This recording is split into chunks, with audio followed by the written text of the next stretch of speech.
nyaatuma inni itti kenne san fuudhee ol deebi'e. Maali jennaani Sa'iidii fi Abubakar bakka tokko hin jiranii naan jedhe. Sirriitti ni rifadhee ture. Maaliif akkamitti bakka tokko hin jiru jettanii maal jettee jedhee gaafannaani. Sa'iid illee koobaa dukkana keessa hidhamee jira. Abubakar illee bakka biraa jira naan jedhe. Daaruu nyaata kana addaan qooduu qabdaa naan jedhe.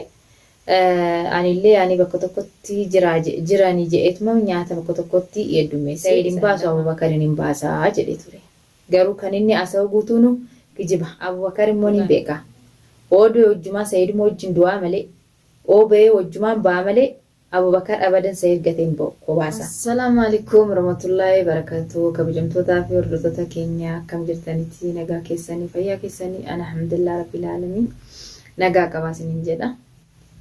Waan isin du'aaf jajjabinyaaf gorsaan waa hunda waan na bira dhaabbattaniif maaloo jettan ati jabaadhu.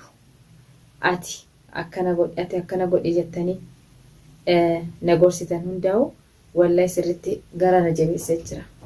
Imboo maaliif jettan boo'icha faayidaan qabu garaa jabaadhe kana nanarratti eeggamaa jiru jechuudha. Akka kiyyatti akkasiin gorsa keessanitti na bira dhaabbattanillee Sa'iid dubaan illee garaa jabduu ta'eeti isa baasuun qaba malee waan biraa yaani yaaduun qabu. Boo'icha waamaa tokko anillee diddoo boyeetuma ani of dhukkubsachuu malee waa takkan fidu. Du'aayiidhaan illee rabbi kiyya kadhadhee du'aayii godhee isinillee du'aayiidhaan na bira dhaabbattanii akkasitti inshaallah rabbi wajjin nin baasaa jedhee yaada. Innaa yaa hordoftoota keenya har'a erga Sa'iid hidhamee guyyaa lama akkuma kalee isiniin jedhetti jechuudha. Nyaata geessee askariin nyaata namarraa fuudhee warra hidhamuu wazzaa'u tokko jira. Innillee maashaallah garaa laafaa qaba. Garaan hin laaffata jechuudha. Maal akka jettan har'a ijoollee illee arguu hin dandeenye. Anuu nagarree ijoolleen tiyyaallee nagarree akkasumatti deemine jechuudha. Nyaatuma askariitti kennine jechuudha. Kan nyaata maallaqa kennisin jedhisan nyaata fuudheeti. Kanan ani maallaqa kennellee akka isaan maal keessa akka jiran akkana himu maallaqa kenne. Nyaata garuu mana warra hidhaa keessa jiru nama nyaata fidee irraa fuudheeti kenna jechuudha. Har'a faxaraa guyyaa lamaadha. Har'a faxaraa geessee ijoollee tiyya waliin hin geessee ture. Akkasitti haaraba isin hin jabeessanii askaruma achi keessa dalaga. Kan nyaata fuudhee namaa kennu jechuudha. Nyaata narraa fuudheeti geessi jedheetti kenneeti. Oo dandeessee har'allee ijoolleen xiyyaanaa laaltu ijoolleen akka malee na rakkisu jirti jedhee akkasittiin isa kadhadheeti. Galeetii deemee isaan bira nyaatuma inni itti kenne san fuudhee ol deebi'e. Maali jennaani Sa'iidii fi Abubakar bakka tokko hin jiranii naan jedhe. Sirriitti ni rifadhee ture. Leesh maaliif akkamitti bakka tokko hin jiru jettanii maal jettee jedhee gaafannaani. Isaan Sa'iid illee koobaa dukkana keessa hidhamee jira. Abubakar illee bakka biraa jira naan jedhe. Daaruu amma isaanitti nyaata kana addaan qooduu qabdaa naan jedhe. Anillee ani bakka tokkotti jiranii jedheetuma nyaata bakka tokkotti heddummeesse. Isaan lama akka ga'uuf godhe hidhee deemee ture. Inni akkasinaan jennaan beektanii mana hidhaa fi mana kiyyaa fagoo waan jiruuf yaani dafee manatti addaan qoodee ol deebi'uuf waan hin dandeenye achumatti suuqaa kiisaa naa bitaa jedhee ergee kiisaan addaan qoodee itti kenne jechuudha. Kanaafuu yaa hordoftoota keenya isaan maan akka keessa hin jiru hin beeku. Waan isaan keessa jiran hin beeku. Ani nyaata nyaatanii tumamaa bulanii Sa'iid sanuu kanan dura kan hidhaa keessa wagguu bahee kan dhukkubee akkasumatti askariin illee Sa'iid akka malee dhukkubuu jira achi keessa naan jedhee ture. Wallahi anillee akka malee ta'us garuu boo'icha waan faayidaan qabneef garaa kiyya jabaadhee imimmaan kiyya gad dhugeetuma ol deebi'ee jechuudha ijoollee kiyya qabadhe. Kanaafuu yaa hordoftoota keenya kanan ani shabalee ooroo kanan jedhu kan inni asa jechuudha. Abubakariin hin baasaa. Abubakariin hin baasaa jedhe.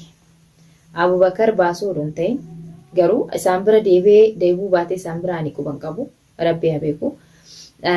Sababa intala isaa abbaa kiyyaatti kan boesse isarratti argeeti Sa'iid hin baasu Abubakariin hin baasaa jedhe ture. Garuu kan inni asa'u guutuunu kijiba. Dhugaa miti kan asa'u inni jechuudha. Yaa hordoftoota keenya. Warruma Sa'iid wajjin dhugee wajjin nyaatee hiriyoonni waa hedduu jechaa turan isa jechuudha. Akkamitti akkana gootaa jedhanii waan adda addaa itti haasa'anii kanaaf afaan nama jala ba'aa jedheeti akkasitti kalas Abubakariin hin baasaa jedhe. Abubakar maal baasa? Abubakar kana baasuu miti. Abubakar immoo hin beeka. Odoo wajjumaa Sa'iid immoo wajjin du'aa malee obee wajjumaan baa malee Abubakar abadan Sa'iid gateen baasa. Abadan inni immoo kan inni jedhe immoo gijiba. Soba guddaati. Baasuu yaaluu miti. Sammuu keessaa waan dhufneef baasuu yaanne inni nin baasaa jedhee kan miidiyaa irratti bahee asa'u kana dhugaa miti soba. Tamam. Kan inni nin baasaa jedhee asa'u jechuudha. Baasaan jiru. Deebee immoo jaartiin isaa deebitee akkasitti ishiin isaan harkisuu jirti. Ana jira rakkoon qabu. Waan isaan jiranii rakkoon qabu. Waan hunda addaan baafadhee siima. Ati du'aa hima godhadhu jedheetuman ishillee jajjabeessuu jira hordoftoota keenya. Sinillee ishillee jajjabeessaa jechuudha. Anallee nu jajjabeessaa. Jajjabeenni keessan sirriitti nu fayyada jechuudha yaa hordoftoota keenya. Kanaafuu deebee inni immoo kan isaan baasuu dhiisaatoo abbaa Abubakarii baasaa dhiisaatoo yaa hordoftoota keenya ka abdiin jedhe abdiinuu innuu waan biraa qabaa jedhee abdii akkamitti telefoona irraa fuutee akkas gootaa jedhee akkasitti abdiillee barbaadaa ture. Ati telefoona fuutee akkas goote jedhee abdiillee mushi Abubakar baasaa dhiisaatoo baasuuf yaaluu dhiisaatoo abdiyuu hidhaa seesisuuf barbaadu jira. Shabalee Oroo kan inni isaanuu shakkii sababa kanaan akkasuma godhanii jedhee kan inni hidhaa seesise. Deebee immoo kan inni anuu akka isaanii miti. Oon barbaadaan illee shugguxiin qabaa jedhee ofuma isaatii gabbee miidiyaa irratti haasa'e. Garuu haasa'ee akkasitti abdiin immoo viidiyoo san ragaa godhatee abdiin immoo ragaa godhatee isa viidiyoo san qabateeti shurtaa dhaqeeti poolis dhaabaa dhaqeeti kissii itti banee jechuudha. Kissii itti banee viidiyoo san illee poolisitti agarsiise. Akkasitti poolisiin isa barbaadu turan. Bataam itti nama ajaa'iba wallahi. Kan inni hidhaa sodaatee hogguu inni barbaadee kissii san dhageenyaan akka inni baqatee boolloo seenii samii kutee bakka inni kutee barbaadanii dhabani. Kana hunda sodaa miti. Odoo ati onna qabaatte yaa Shabalee Oroo. Odoo onna qabaatte odoo irjaala taate odoo dhiira taate achi akka dhiira namaatti odoo kofoo hidhatte ati. Yaani ofuma keetii deemtee harka kennitaa malee akka nadhoo kana ilaalu dhokattuyyuu. Bacbaaccaadha malee ati yoo ndaallichaadha. Tamam. Odoo bacbaacca odoo akkanatti yaani sodaa odoo qabaachuu onni qabaatte akkasitti mush dhokachuu miti. Akkana godhe isaanis sababa kanaatiin isiseemi ani maafan dhokatee ogguu kissii sana dhageessee ofuma keetti deemtee harka kennitaa turte. Garuu onneen qabdu ati onnee dhalaa qabda. Tamam. Bacbaacca wallahi ani nin boona sirriitti. Maaliif hojjettani yaa hordoftoota keenya anaaf saada sirriitti boona nuyi hidhaan homaa miti jaarsa keenya duraanis hidhamanii beekani isaaniif harawaa miti. Tamam. Garuu inni hin jira kissiin irra baneen qabanii harreessan ta'a jedhee samii bahee oolli boolloo kutee bakka kana kutee quban qabu. Poolisiin ila sanaa keessa kan isaan hin barbaanne hin jiru dhabame. Silkii guutuu cufatee jechuudha. Tamam. Kanaafuu hordoftoota keenya anaaf saada wallahi saada habibti atillee booni. Jaarsa jajjabaa qabnaa nu illee. Tamam. Jaartii warra jajjabduuti. Waan akka sodaatiin. Onna keetti bokoksitoo booni. Maaliif hojjette sodaan qabni. Garuu kan inni nama hiisisee isaan hidhaa keessa jiran inni albaa'ee sodaateeti akkasitti dhokate. Kuni rijaalaan jedhamu. Ati rijaalaan jedhamtu. Tamam. Kanaafuu anillee jaarsa jabduun qaba. Anillee jaarsa jabdu ta'eeti isa baasuun qaban immoo. Waa takka har'a boolee tan asaa. Kan na boonsisu maal yoo jette na warrisa keenya kan inni dhokate ani boonu qabaanuu jaba ta'uu qabaa wayyuu. Lees jaarsa kiyyaa hidhamee hidhaa keessaa sodaa miti. Odoonni poolisii sodaatee baate odoonni poolisii sodaachuu baate akkasitti hin dhokatu ture. Garuu alhamdulillah jaarsa keenyaa hidhamanis booriiftaan hin ba'ani rakkoon qabu. Garuu xiqqoo kanan anan xiqqoo amma na yaachisaa jiru kan isaan gargar ba'an kana leesh maal akka ta'e xiqquma yaanii kan isaan himatan kanaaf xiqqoo gargar baasanii xiqqootti jabeessan malee inshaallah hordoftoota fi kabajamtoota keenya rakkoon qabu inuma baasna. Sinillee du'aayin na wajjin dhaabbadha sinin jedha naa jiraadha gorsa keessan na jabeessee jira du'aayin keessan illee na jabeessee jira naa jiraadha fayyaa naa ta'a sinin jedha. Abdiinuu wallahi abdiinuu rijaala bar eeggatee kan inni poolisii kana viidiyoo san qabatee dafee hidha agarsiisee inni ragaa tokko ta'a. Homaa miti irriinuma hidhamtis inuma baatis rakkoon qabu akira inshaallah inuma bareeddi. Garuu kan inni haasa'ee barannaa ajaa'ibee tokkoffaa kan inni haasa'e Abubakar hin baasa. Abubakar jaan isaaf dhaabbatee barsa'idu. Dhugaa jaarsaaf jaartii hedduu keessa dhugaa isaanii Abubakar naa caalas Saadaa naa caalti jedhee hin dhaabbanne sin lamaanuu ija tokko ilaalee sin lamaan hedduu keessa dhaabbate malee gijiban sin hedduu deemee waliin ofne akka shabalee shoo kana ka gijibaa akka fattaalu isa malee Saayidii miti. Kanaaf Abubakar hin baasa. Abubakar sababa maaliin hidhameeti kana Abubakar Saayid dhisee bahu. Du'ee badaa malee inni Abubakar Saayid dhisee hin bahu.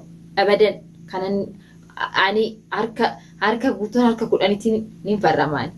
Tamam. Kanaafuu gijiban ofii magaalaa keessa deemtee Abubakar hin baasaa jettee gijiban ofii nama wajjin nyaattee dhugdee garagartee deebitee miskina fakkaattee namatti sikkina garagarte. Namuu si beekee bara amma ati miskinummaa dhistoo sikkina akka taatu namuu si beekee jira. Kanaafuu atis eeggadhu. Qani itti galtuun beekta atis. Qani kee eeggadhu oltee bulti malee dhokattus bolloo santus samii baatus inuma qabamtee taatis bakka isaanii buuta. Tamam isaan inuma ba'anii ati inuma buuta. Shakkiin qabu kanammoo. Ani immoo oltee bulti malee hoomittu isaanis hin tursiisu. Xiqqishuma kan mashugutti kana akka nama shakkisiisee xiqqoo garagara afaan keessan kala silaa dubbii fattaaluu numa beektanii akkasitti isaaf xiqquma akka duraan irra xiqqoo jabaatu malee inuma baabar rakkoon qabu. Hidhaaf isaanis waan haaraa waan taaneef ati garuu eeggadhu. Atillee itti seenta. Dhokattee naftu bar sanaan baatu inuma argamta. Tamam. Ati ilma isaa intala isaa akkatti dhiiga bochistee kana atillee jaartii ta'ee fi ilmoo kee wajjin ijoollee kee wajjin dhiiga osoo bochisa. Tamam. Akkuma nu boonyee kanatti atillee nama bocha. Tamam. Atillee akka nama bocheetuma akka nama maraatu sin godhanullee eeggadhu. Tamam. Sinafu kana. Namni namaaf bolloo qote deebi'ee ofiitti seena. Kanaafuu atillee eeggadhu. Tamam shabalee Oromoo homaa miti. Hidhaan barraa isaafuu qofaa mangistii nuu hidhamaame. Nuyi miskiina rakkoon qabu barbaaduu ba'a. Mangistii nuu hidhama. Ka meeqa dalagatee intini hidhamee ba'ame. Kanaafuu keenya haadiidha rakkoon qabu basiita. Inuma baay'innis. Garuu ati immoo umriin kee achi keessaa akka hin baane akka ijoolleetti kana akka bochiste kana atis akka ijoollee nama akka bochistee si agarsiisa. Atillee akkuma ijoollee keenya bochistee fi akka nuyi jaartii fi ijoollee waliin bochiste kana intala Abubakar akkatti bochee kana ilmaan daa'ima kana bu'ee kana gannayixe kana ati immoo ila ijoollee ta'e wajjin dhiiga gannayita. Imimmaa miti dhiiga gannayita. Dhiiga bocha. Tamam. Umuriin kee achiidhaan baatu. Akka nama hawwitee akka nama yaaddee nama hawwee jettee akka nama maraattee mana hidhaa keessa akka nama maraattee akka taatutti inuma hiseenta. Tamam. akira tana rabbiin akira kana nu abarechu jaarsa kiyyallee nagaa naaboo Abubakar illee nagaa naaboo akiratti gammachuudhaan nullee bakka tokko teenyee asofna. Tamam siimeera eeggadhu bas aadabaan taa'uu diddee deebitee amma ati seette bakkuma isaan itti hidhaa seessistee atillee deebitee itti seenta. Nagaan naa taanaa jiraadhaa warra na jajjabeessan illee ammallee na jajjabeessa. Nama hedduu wallahi nama hedduu sini galateeffadha. Wallahi galata keessan dhabinna isin jedha hordoftoota fi kabajamtoota keenya. Kabooruu iftaan immoo maal akka irra geenye waa hunda sini beeksisa. Inshallah kabooruu waan jedhanillee inshallah takka ijoollee abbaarraa addaan ba'anii takka guyyaa tokko bilan guyyaa lammata sadaffaa kanatti addaan ba'anii hin beekani. Kanaafuu ijoolleen akka malee na cinqu jirti. Nu geessi bakka baabaan jiru naan jechuu jirti. Kanaafuu hordoftoota keenya du'aa keessan sirriitti na jajjabeessa. Du'aa naa godha. Inshallah boru ijoolleen tiyyallee rabbii jedhe. Du'aa keessan illee na gargaarte. Rabbiin illee askarii san illee na laaffise. Warra achi keessa dalaguu hundaa na laaffise. Ijoollee tiyya qofa mee ijumaan ijaatti arganii xiqqoo ofii qabbaneessanii. Kanaafuu shabalee raajizaa kee rabbii siyaa kennu siillee eeggadhu. Akkuma nuyi teenya akkanatti boonye kana taraa keessanaatillee boochee eega ganna itullee rabbiin walitti naa fidu. Assalaamu alaikum warahmatullahi wabarakatuh.